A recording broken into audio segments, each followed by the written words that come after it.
We'll leave the manufactured enemies there and we'll move right into central bank digital currencies almost seamlessly. Let's see how much we get through from this. But one of the big mechanisms they're going to be using to try to bring in this global slave state is central bank digital currencies. And the Cato Institute commissioned a scientific poll a few months ago, and they found that not 1 in 4 Americans has even heard of a central bank digital currency. Quick show of hands, how many have heard of a central bank digital currency? Okay, so you guys are significantly better educated than the vast majority of our fellow Americans, but we already knew that. But you remember the Great Reset?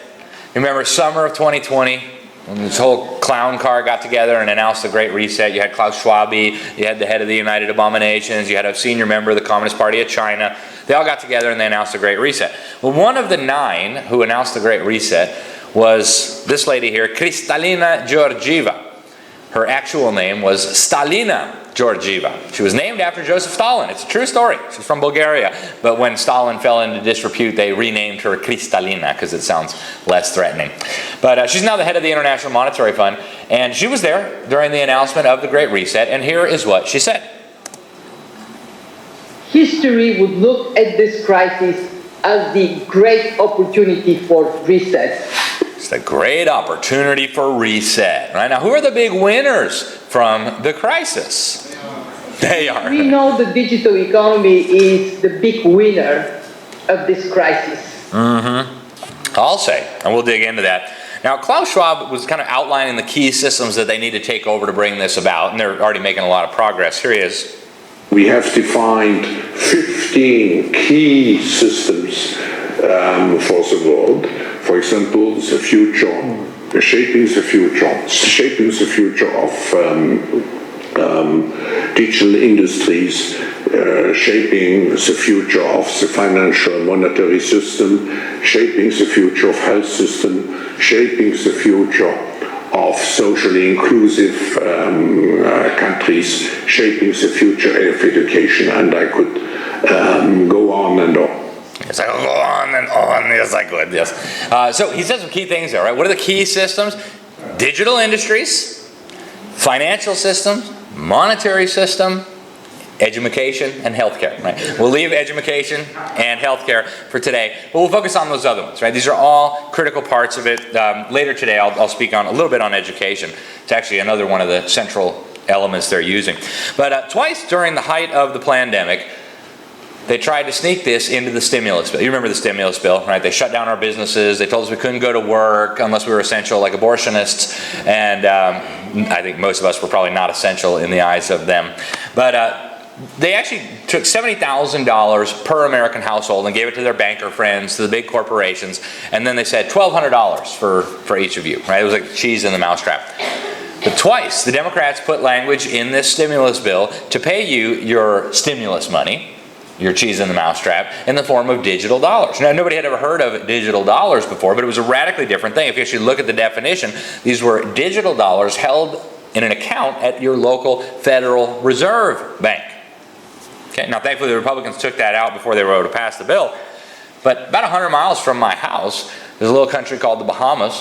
They have already rolled out this digital money, the central bank digital currency. It's called the sand dollar, and it's happening all over the Caribbean, very close to my house. Here's the Prime Minister of Jamaica talking about how this is being rolled out in Jamaica, and I wish I had this cool of an accent. In the coming weeks and days, I'll be making certain announcements regarding the acceleration of Jamaica's intention to become a fully digital society.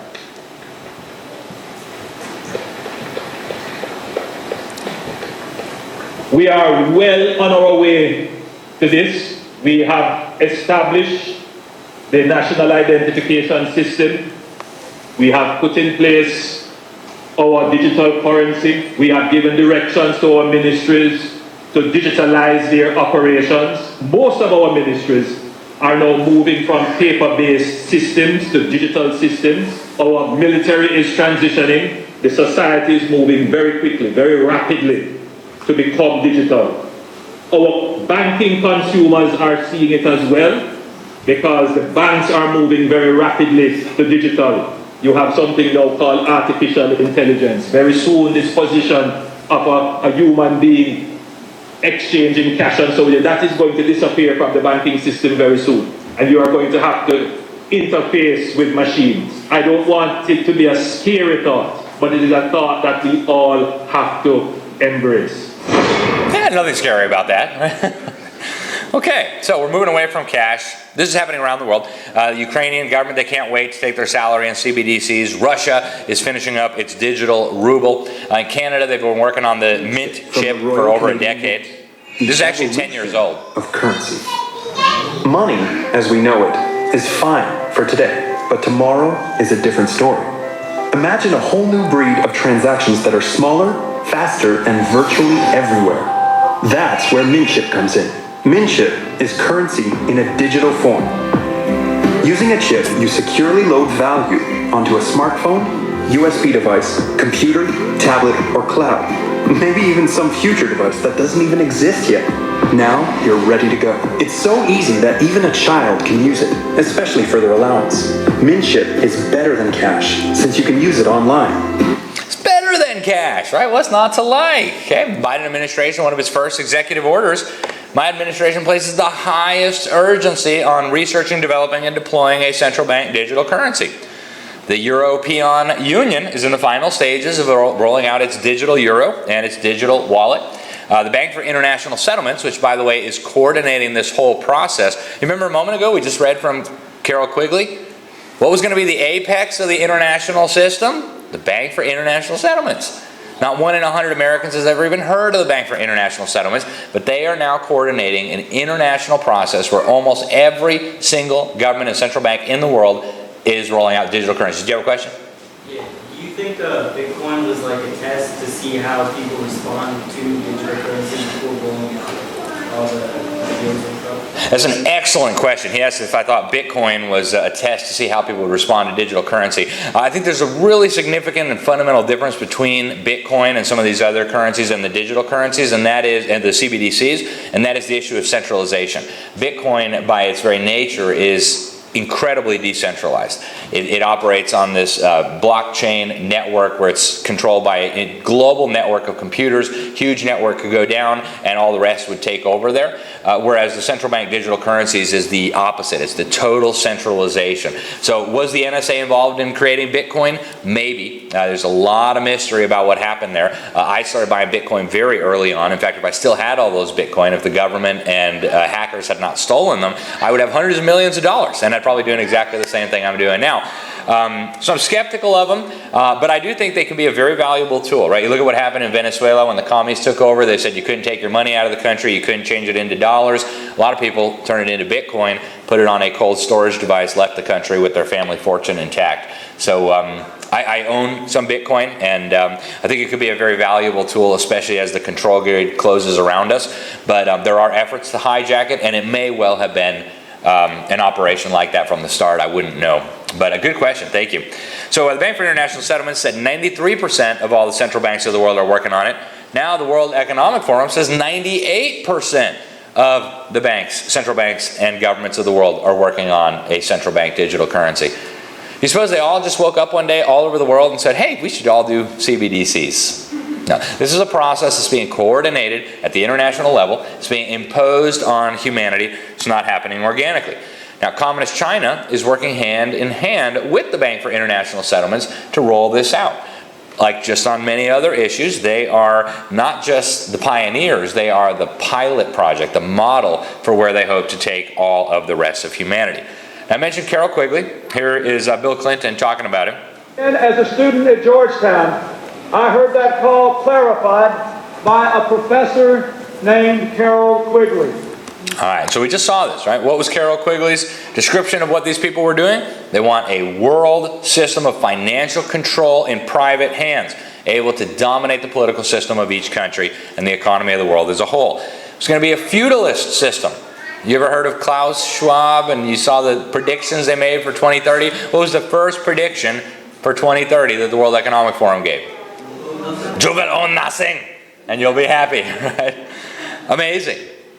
That is the essence of feudalism, right? You own nothing. Your overlords own everything. And if you're a good slave, they'll let you occupy your little piece of land as long as you hand over half your crops and half your children and whatever else they demand.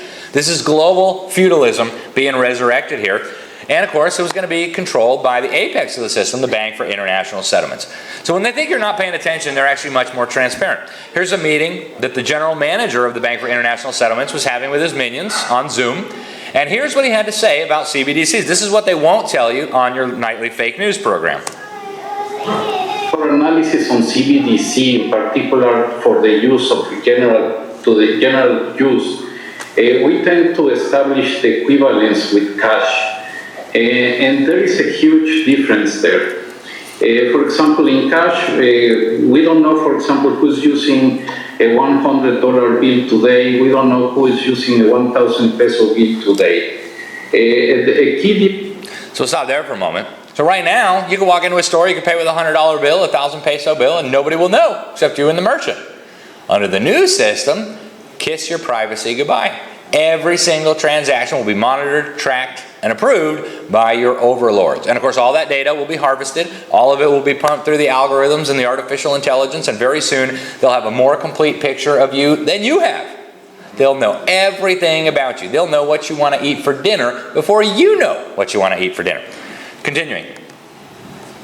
With the CBDC is that central bank will have absolute control on the rules and regulations that will determine the use of that expression of central bank liability, and also we will have the technology to enforce that.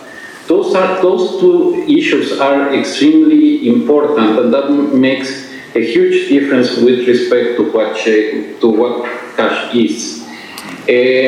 Well, that sounds like something important, right? He said the central banks will have, and I'm quoting here, absolute control over how you're able to use your central bank digital currencies. Now, even if you were well-intentioned, I wouldn't want you having absolute control over how I use my money. Thank you very much. But knowing what I know about these megalomaniacs and psychopaths, it's hard to think of a worse idea. Now here's one of their buddies. He's a Ivy League professor at Columbia University talking about the ways they're going to exercise that absolute control as they program your central bank digital currency. Think about the benefits of digital money. There are huge potential gains. It's not just about digital forms of physical currency. You can have programmability. Units of central bank currency with expiry dates. You could have, as I argue in my book, a potentially better and some people might see it, or a darker world where the government decides that units of central bank money can be used to purchase some things, but not other things that it deems less desirable, like say ammunition or drugs or pornography or something of the sort. And that is very powerful in terms of the use of a CBDC. Yeah, I'll say that's pretty powerful. You're going to be able to determine what you can buy. And so if you want to know where this goes, think communist China, right? In communist China, every slave gets a number based on how compliant they are. If you're really good, they call it a social credit score. If you're really good, you get a good number, we'll give you a passport, we'll let you travel, you can send your kid to a good school. You get a bad number, well, you're going to have to be re-educated. And you get a really bad number, well, we're going to have to strap you to a table and chop your organs out and sell them to the highest bidder. So this is where this is all going, right? Now, if you're good, they might let you buy ammunition. They might let you do the things you want. You might be able to get a steak or a first-class air travel. If you're not very good, well, none of those things will be possible. Now, the IMF is also very, very old. That was the World Economic Forum. Here's the IMF. The deputy director of the IMF, also a member of the Communist Party of China. Value for everyone to use it. And finally, the third way we think CBDC can improve financial inclusion is through what we call programmability. That is, CBDC can allow government agencies and private sector players to program. They're going to program your money for you. Continuing. Those money can be precisely targeted for what kind of people can own and what kind of use this money can be utilized. Yeah, they can precisely target for what kind of people can own and how this money can be utilized, okay? We'll come back to this issue in a moment, but one of the big goals they have in mind here is not just tracking everything, but helping you make better decisions. Your carbon footprint might just be too large. And by the way, I have bad news for all of you. Your carbon footprint is way too large for these totalitarians. My carbon footprint is 0 because I don't walk and I fly everywhere. But in all seriousness, these people want to dramatically crack down on your energy use, your travel, your food choices, and they're saying it openly. But very, very specific. This specific brand, even the specific batch of this. If we link that with, AI technology and then big data and particularly Internet of Things, there are ways for us to come up with instant measurement reporting of the carbon footprint. I hope that through this we can help people to really make different choices. Yeah, we're just going to help you make better choices. So I go to these UN climate summits. I was on the Arabian Peninsula a few months ago, and the first sign that assaulted me when I got off of the airplane was MasterCard now with your own individual carbon footprint tracker. And right now it's all voluntary, right? They might say, well, your carbon footprint is too big. You should think about reducing that. But the next step will be, hey, your carbon footprint is too big. You're going to reduce that because your credit card is not going to work when you try to buy that steak. Your thermostat's not going to work when you try to turn it down below 83 degrees. Okay, so this is where they're going with this. Here's the CEO of the Communist Chinese version of Amazon, Alibaba. Developing through technology an ability for consumers to measure their own carbon footprint. What does that mean? That's where are they traveling? How are they traveling? What are they eating? What are they consuming on the platform?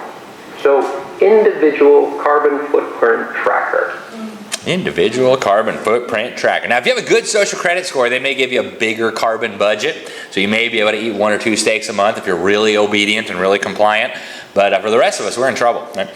Now, the Federal Reserve has admitted, April 2024, they put out a report, and they actually admit in their own report that they will use these CBDCs to regulate what you can buy and when you can buy it. They said, hey, in an emergency, this would be great. We can make sure that in a time of crisis, you couldn't buy anything non-essential. You could only get groceries, medical bills, whatever.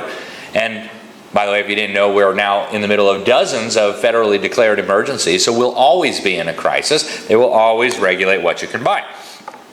Now, the Treasury Department and the Biden White House put out a document called Policy Objectives for a potential CBDC. They said it needs to facilitate transactions with the global financial system, and they admitted they will use it for social engineering. They said they're going to pursue racial equity with CBDCs. They said they're going to pursue environmental priorities with CBDCs. Now, who ever heard of money that would pursue racial equity? What does that even look like? Right? We're talking about central engineering, social engineering on a massive scale. And this is the backbone for the new world order that they are building, as they have told us many times. Here's the World Government Summit 2022. Yes, they have a World Government Summit. It's on the Arabian Peninsula. They have it each year. Fox and CNN are sponsors of this atrocity, but they never report it to the American viewers. And here's Pippa Malmgren. She and her dad were both advisors to multiple American presidents. Listen to what she says about this coming shift. What underpins a world order is always the financial system.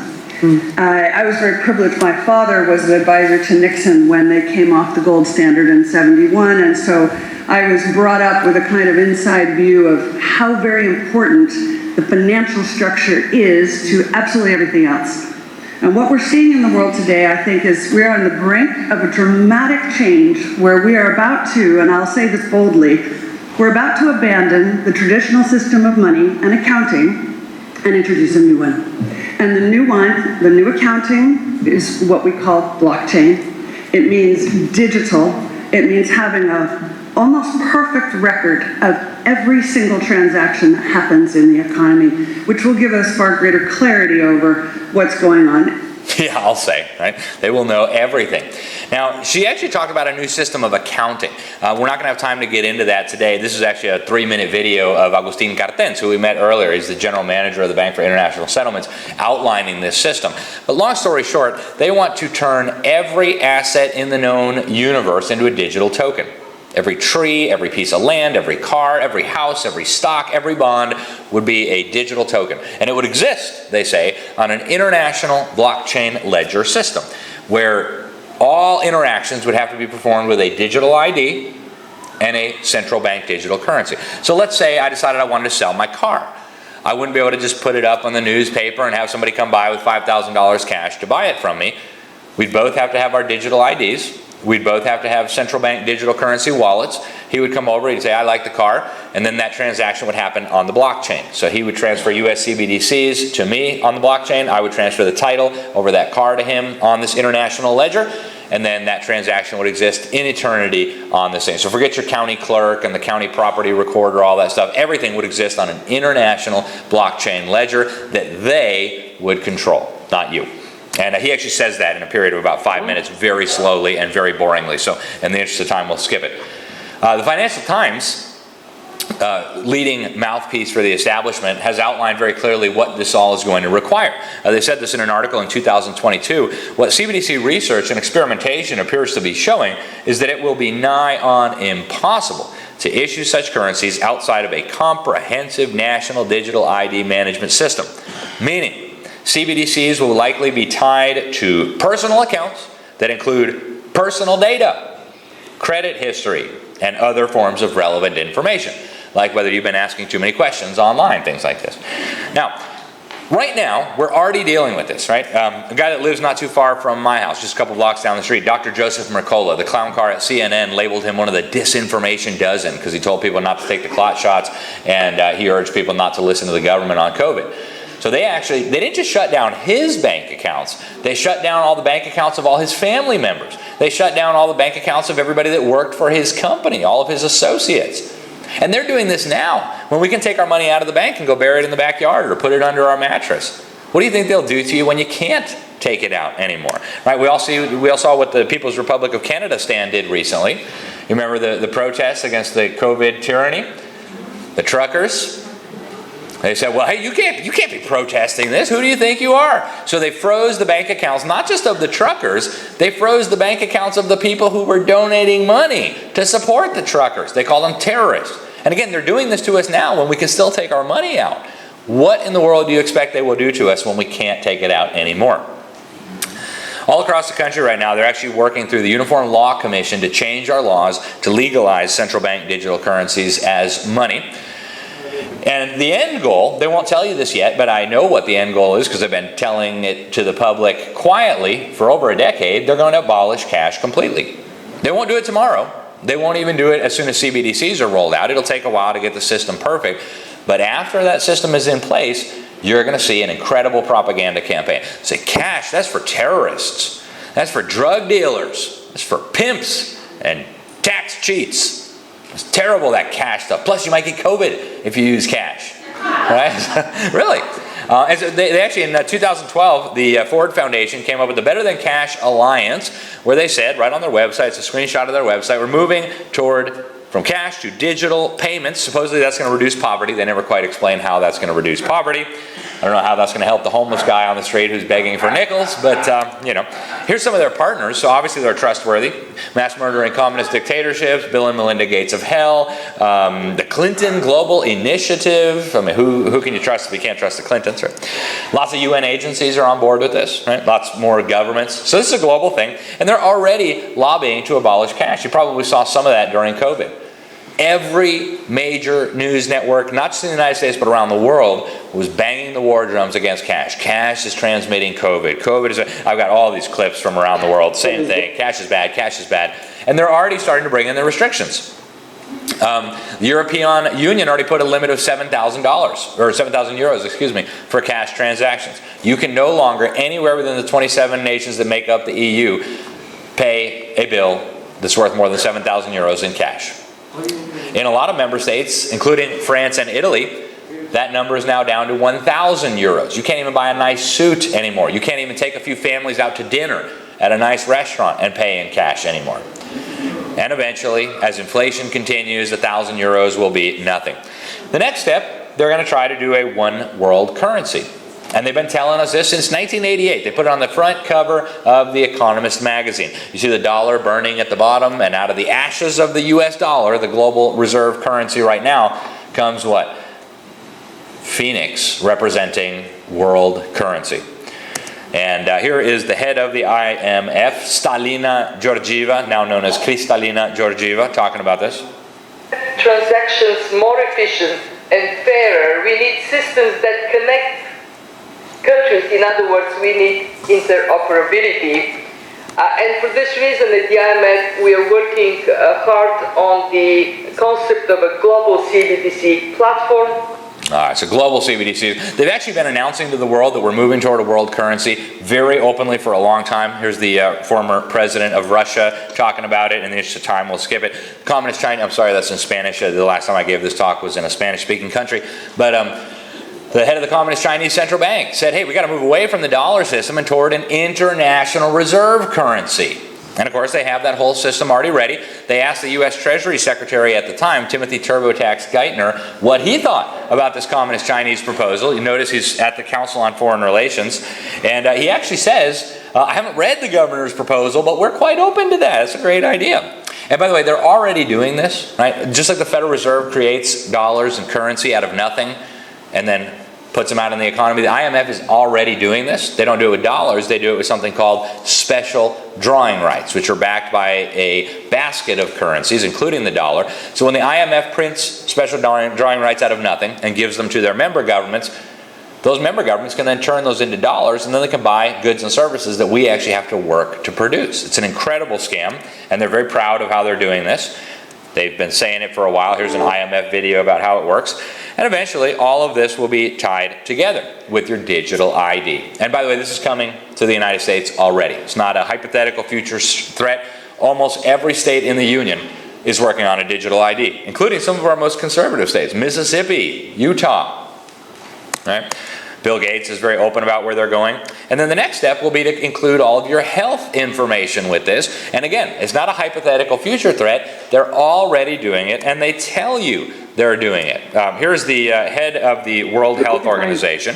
By the way, before taking over the WHO, he was the right-hand man for a mass-murdering communist dictator. Before becoming the right-hand man for a mass-murdering communist dictator, he was on the Politburo of an ethno-Marxist terrorist group dedicated to the extermination of the Amhara people in Ethiopia. All true story. But the Communist Chinese liked him so much, they put him in charge of the WHO. Here he is admitting that they're going to use the EU's vaccine passport system for the whole world. Is proud today to launch the Global Digital Health Certification Network. So thank you so much to European Union for the excellent certification system that you have transferred to us, and we had the chance to build on it. WHO will begin operations of the network today with the existing COVID-19 certificate as a global public good. Soon after, we will expand this infrastructure by incorporating other use such as a digitized international certificate of vaccination, routine immunization cards, and international patient summaries. They're telling you what they're doing. They're going to give every one of you a digital certificate, keeping track of all your vaccines and all your and I don't care if you got all 87 or 88 or 89, however many boosters they've done on this COVID thing. They're just getting started, folks. And if you don't want the next one, you're going to be in big trouble. Now, ultimately, right now it's on your smartphone, whatever. The next step is already happening. I've been to the future. You don't want to go there. It's called Sweden. And thousands of lemmings there in human bodies are running around with microchips in their hands. Yeah, this happened recently. They've got their COVID vaccine passports on there, and their wallets, and their keys, and everything else. Here's the CEO of the company with the technology. Drones are a very versatile technology that can be used for many different things. And right now, it's very convenient to have a COVID passport always accessible on your implant. Yeah, very convenient. Yes, indeed. Okay. Now, they're already marketing this to Americans. Here's NBC Fake News promoting this crazy agenda to people like us. When Elias Brotberger goes to work, he doesn't need ID. And he doesn't need money. In fact, much of what he needs to get through the day is hidden right there, just below the surface, in his hand. You like to touch it? Yeah. Huh? Oh, weird. Yeah, it's like a grain of rice. Yeah, a grain of rice. Embedded in his hand is a microchip that serves as his keys, his ID, and his wallet. So you see where this is going, ladies and gentlemen? We're almost out of time, so we're not going to be able to get to all this stuff. But there's an even more wicked agenda, the Fourth Industrial Revolution, which Klaus Schwab summarizes as the fusion of our digital and our biological identities. it's at the end, what the fourth industrial revolution will lead to is a fusion of our physical, our digital, and our biological identities. So we won't have time to get into all of what that means, but it is very, very wicked and nefarious. And we know what they want to do. They're talking about installing brain chips in your brain. They're talking about genetically engineering you. They're talking about evolving into gods. I've got the videos of them saying it. We just don't have time for it today. But in the last couple minutes I have here, Hal, is that 2 minutes? Cool.